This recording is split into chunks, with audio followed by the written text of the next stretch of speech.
ನಮ್ಮ ಶಾಲೆಗೆ ಕನ್ನಡ ಪರ ಹೋರಾಟಗಾರರಿಂದ ಕನ್ನಡ ಶಾಂತಿ ಅವರು ಅವರನ್ನ ಬರಮಾಡ್ಕೋಬೇಕು ಅಂತ ನಮ್ಮ ಶಾಲೆಯ ಶಿಕ್ಷಕರನ್ನ ಕೇಳ್ಕೊತೀವಿ.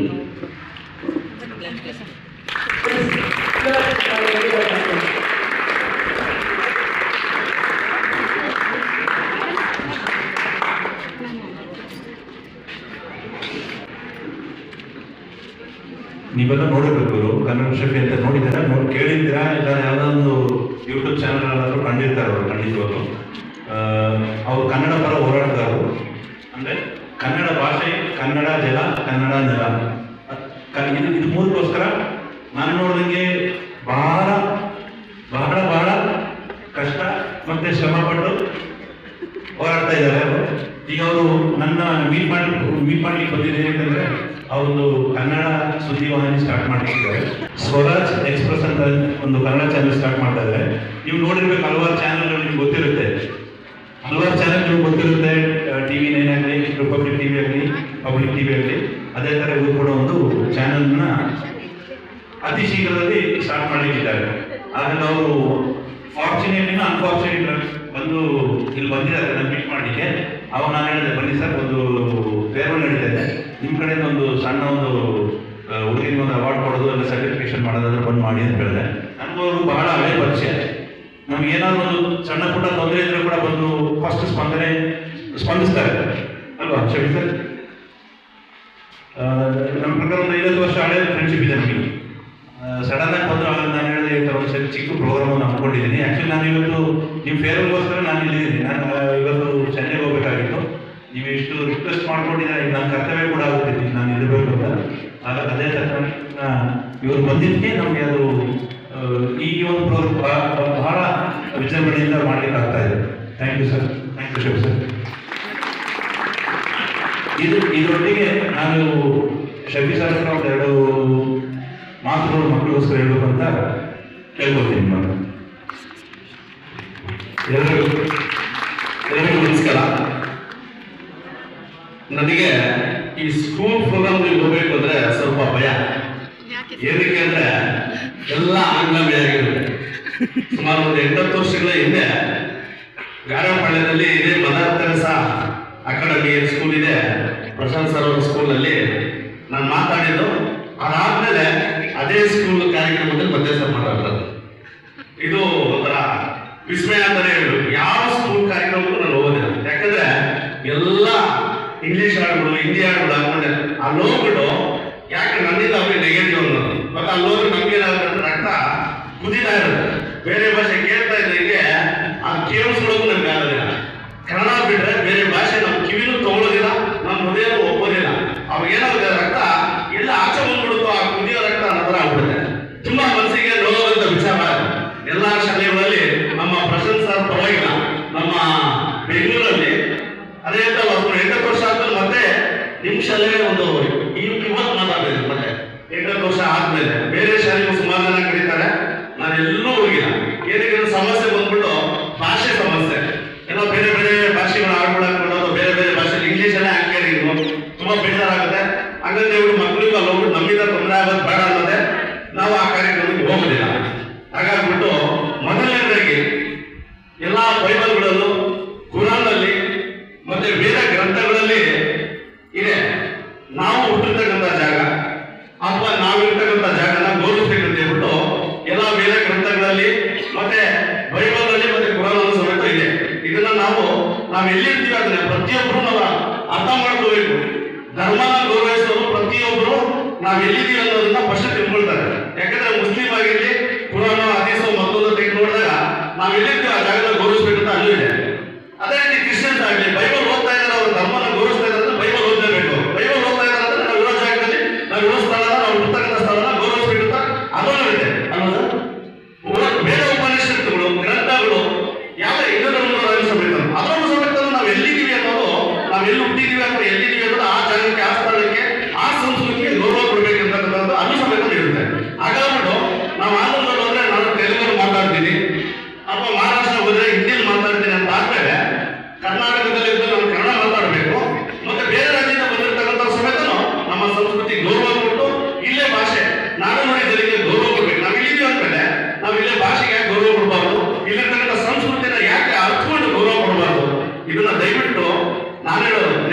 ಭಾಷಣದಲ್ಲೂ ಸಮೇತನು ಶಾಸಕರ ಭವನದಲ್ಲೂ ಅದನ್ನ ಹೇಳಿದೆ.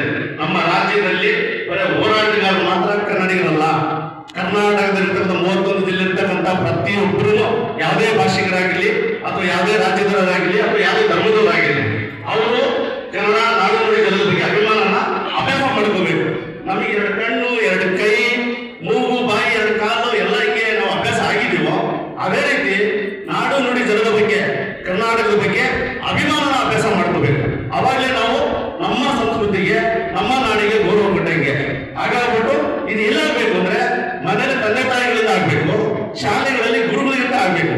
ಹಾಗಾಗ್ಬಿಟ್ಟು ನಾನು ಗುರುಗಳಿಗೆ ನಿಮ್ಮ ಪಾದಗಳಿಗೆ ನಾನು ಶಿರವಾದಂತ ಮಕ್ಕಳಿಗೆ ಇಲ್ಲಿನ ಸಂಸ್ಕೃತಿನ ಅರ್ಥ ಮಾಡಿಕೊಡಿ ಅಥವಾ ಹೇಳ್ಕೊಡಿ. ನಮ್ಮ ಕನ್ನಡ ನಾಡಿನ ಸಂಸ್ಕೃತಿನ ಇತಿಹಾಸನ ನಮ್ಮ ರಾಜರ ಇತಿಹಾಸನ ದಯವಿಟ್ಟು ಅವ್ರಿಗೆ ಹೇಳಿ.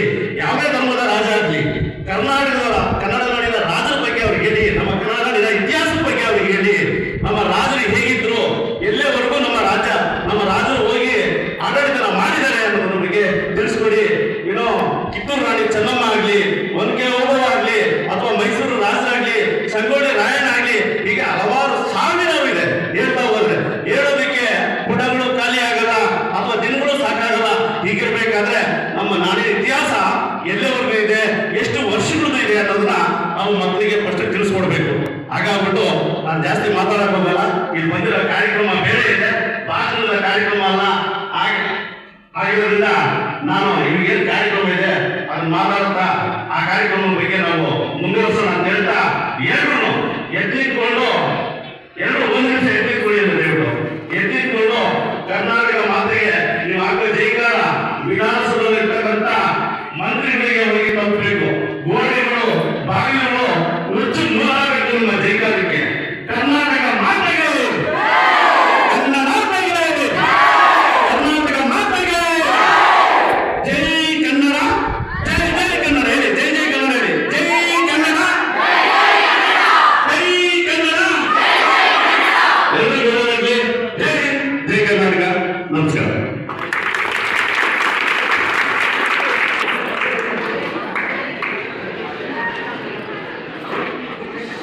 ಶಫಿ ಸರ್ ತುಂಬಾ ಥ್ಯಾಂಕ್ ಯು. ಇವಾಗ ಶಫಿ ಸರ್ ಹೇಳ್ತಾರೆ ಧನ್ಯವಾದ ಹೇಳಿಲ್ಲ, ನೀವು ಥ್ಯಾಂಕ್ ಯು ಅಂತ ಹೇಳ್ತಿದ್ದಾರೆ. ಪದ ಮತ್ತೆ ಇತ್ತೀಚೆಗೆ ಏನಾಗ್ಬಿಟ್ಟಿದ್ರೆ ನಾವು ಯಾವುದೇ ಭಾಷೆ ಮಾತಾಡಿದ್ರು ಕೂಡ ಇಂಗ್ಲೀಷ್ ಸೇರ್ಪಡೆ ಆಗ್ಬಿಟ್ಟಿದೆ. ನಾವು ಅದನ್ನು ತಪ್ಪಿಸ್ಕೊಳ್ಳೋಕೆ ಆಗ್ತಾ ಇಲ್ಲ. ಅಷ್ಟು ಸ್ಪಷ್ಟತೆ ನಮಗೆ ಕನ್ನಡದಲ್ಲಿ ಬರ್ತಾ ಇದೆ.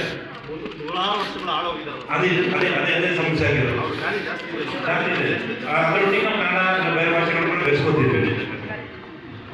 ನಾವು ನಮ್ಮ ಮುಂದಿನ ಕಾರ್ಯಕ್ರಮಕ್ಕೆ ಹೋಗೋಣ. ಎಲ್ಲ ಪ್ರೈಸ್ ಡಿಸ್ಟ್ರಿಬ್ಯೂಷನ್ ಏನಿದೆ ಅದು Shafi sir thank you so much. ನಾವು ಒಂದು ಪ್ರೈಸ್ ಡಿಸ್ಟ್ರಿಬ್ಯೂಷನ್ ಇದೆ, ಅದು ಮುಗಿಸ್ಕೊಟ್ಟು ನೀವು ನಿಮ್ಮ ಮುಂದಿನ ಕೆಲಸಕ್ಕೆ ಹೋರಾಟಕ್ಕೆ ಹೊರಡ್ಬೋದು.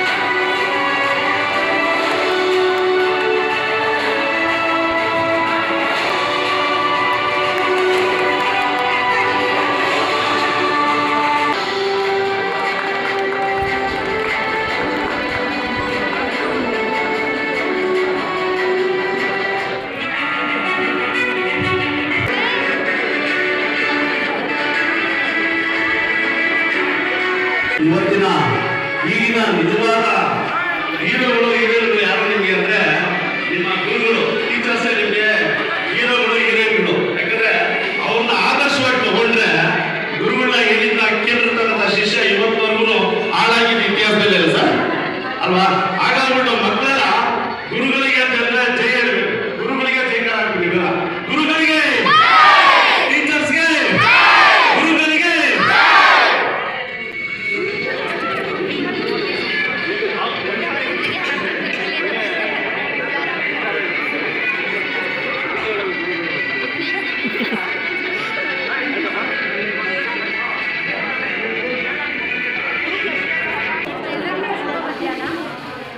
ಮದರ್ ತೆರೇಸಾ ಅಕಾಡೆಮಿಕ್ ಶಾಲೆಯಲ್ಲಿ ಈ ದಿನ ಬೀಳ್ಕೊಡುಗೆ ಸಮಾರಂಭವನ್ನು ಹಮ್ಮಿಕೊಂಡಿದ್ದೇವೆ.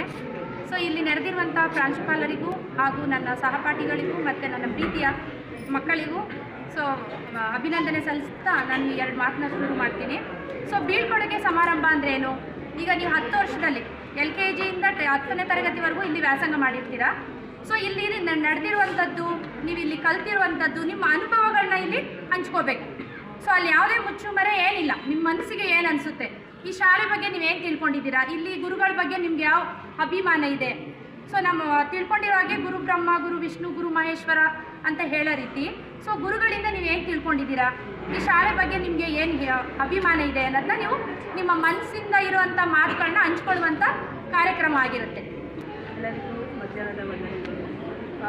ಇವತ್ತಿನ ಕಾರ್ಯಕ್ರಮದಲ್ಲಿ ಬಂದಂಥ ಕನ್ನಡ ಶಾಪಿಯಪ್ಪ ಅವರು ನಮ್ಮ ಶಾಲೆಯನ್ನು ಕುರಿತು ಹಾಗೂ ಕನ್ನಡದ ಪರವಾಗಿ ಹೇಗೆ ಒಂದು ಮಾತನ್ನು ಬಳಸಬೇಕು, ನಮ್ಮ ಇತಿಹಾಸದ ಕುರಿತು ಹೇಳಿದಂಥ ಮಾತುಗಳು ತುಂಬಾ ಎಲ್ಲರಿಗೂ ಅತಿ ಪ್ರೋತ್ಸಾಹದಾಯಕವಾಗಿತ್ತು. ಹಾಗೂ ಎಲ್ಲ ಮಕ್ಕಳಿಗೂ ಇವರ ಒಂದು ಮಾರ್ಗದಲ್ಲಿ ಕನ್ನಡವನ್ನು ಹೇಗೆ ಉಳಿಸಬೇಕು, ಬೆಳೆಸಬೇಕು ಅನ್ನೋದನ್ನು ತೋರಿಸ್ಕೊಟ್ಟಂಥವ್ರು, ಅವರು ತೋರಿಸ್ಕೊಟ್ಟಂತಹ ಕನ್ನಡ ಶಾಫಿ ಸರ್ ಅವ್ರಿಗೆ ತುಂಬ ಹೃದಯದ ಧನ್ಯವಾದಗಳು. ನಾನು ಇನ್ನೊಂದು 2 ವಿಷಯ ಹೇಳಕ್ಕೆ ಇಷ್ಟಪಡ್ತೀನಿ. ಸೊ ಹಲವಾರು ಇಂಗ್ಲೀಷ್ ಮೀಡಿಯಂ ಶಾಲೆಯಲ್ಲಿ ಪ್ರಿನ್ಸಿಪಾಲ್ಗೆ ಸರಿಯಾಗಿ ಕನ್ನಡನೇ ಬರಲ್ಲ. ಸೊ ನಮ್ಮ ಶಾಲೆಯಲ್ಲಿ ನಮ್ಮ ಪ್ರಿನ್ಸಿಪಲ್ಲು ತುಂಬ ಶುದ್ಧವಾದ ಕನ್ನಡ ಮಾತಾಡ್ತಾರೆ. ನಮಗಂತೂ ತುಂಬ ಹೆಮ್ಮೆ ಇದೆ ಅವ್ರ ಬಗ್ಗೆ. ಒಂದ್ಸರಿ ಅವ್ರಿಗೆಲ್ಲ ಕ್ಲಾಸ್ ಮಾಡೋಣ ಚಪ್ಪಾಳೆ ಮೂಲಕ.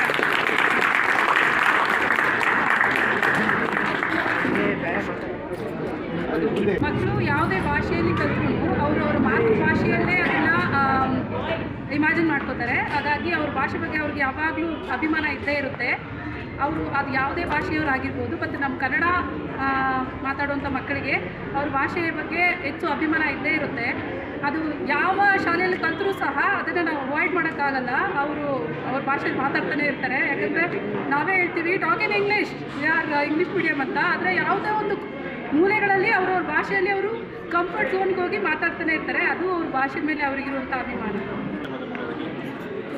ಸ್ವರಾಜ್ ನ್ಯೂಸ್ ಚಾನಲ್ಗೆ ನಾನು ಕಂಗ್ರ್ಯಾಚುಲೇಷನ್ ಹೇಳೋಕ್ಕೆ ಇಚ್ಛೆಪಡ್ತೀನಿ.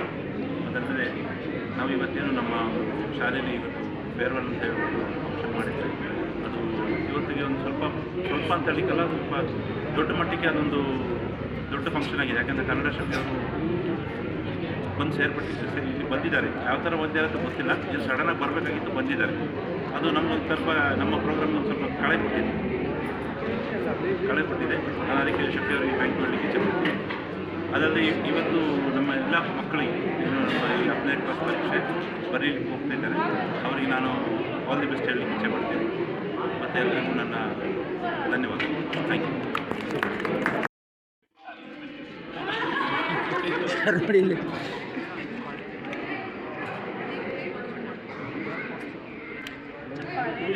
ಬಿಡೋಣ ಆಯ್ತಿದೆ.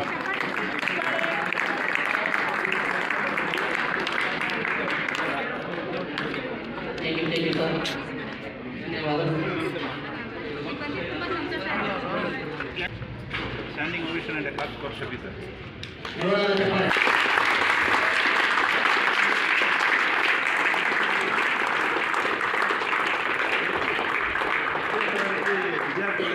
ಪರೀಕ್ಷೆ ಬರೆಯೋದಕ್ಕೆ ಹೋಗ್ತಾ ಇದ್ದೀರಾ, ಎಲ್ರಿಗೂ ಒಳ್ಳೆಯದಾಗಲಿ. ರಾಜ್ಯ ಮಟ್ಟದಲ್ಲಿ ತಮ್ಮ ಹೆಸರು ಇತಿಹಾಸ ಪುಟಗಳಲ್ಲಿ ನಮ್ಮ ಹೆಸರು ಮುದ್ರಿತ ಆಗಬೇಕು, ಪ್ರಿಂಟ್ ಆಗಬೇಕು. ಆ ಥರ ಒಂದು ಸಂಸ್ಥೆಯಲ್ಲಿ ಪರೀಕ್ಷೆನ ಆ ಥರ ಬರೀರಿ. ಎಲ್ರಿಗೂ ಏನು ನಿಮ್ಮ ಎಲ್ಲ ಗುರುಗಳ ಆಶೀರ್ವಾದ ಮತ್ತು ನಿಮ್ಮ ತಂದೆ ತಾಯಿಯರ ಆಶೀರ್ವಾದ ನಿಮ್ಮ ಜೊತೆ ಸದಾ ಇರುತ್ತೆ. ಧೈರ್ಯವಾಗಿ ಪರೀಕ್ಷೆನ ಎದುರಿಸುವಂಥ ಕೆಲಸ ಮಾಡಿ. ಅದರಲ್ಲಿ ನಿಮ್ಮೆಲ್ಲರ ಹೆಸರುಗಳು ಒಂದು ಪ್ರಿಂಟ್ ಆಗಲಿ, ಮುದ್ರಿತವಾಗಲಿ ಅಂತ ಹೇಳ್ಬಿಟ್ಟು ನಾನು ಎಲ್ಲ ಏನು ಗುರುಗಳ ಪರವಾಗಿ ಮತ್ತು ತಾಯಿ ಭುವನೇಶ್ವರ ಆಶೀರ್ವಾದಕ್ಕೆ ನಾನು ನಿಮ್ಮ ಹತ್ರ ನಿಮಗೆ ನಾನು ಆ ತಾಯಿ ಹತ್ರ ಪ್ರಾರ್ಥನೆ ಮಾಡ್ತೀನಿ. ಎಲ್ರಿಗೂ ಒಳ್ಳೆಯದಾಗಲಿ.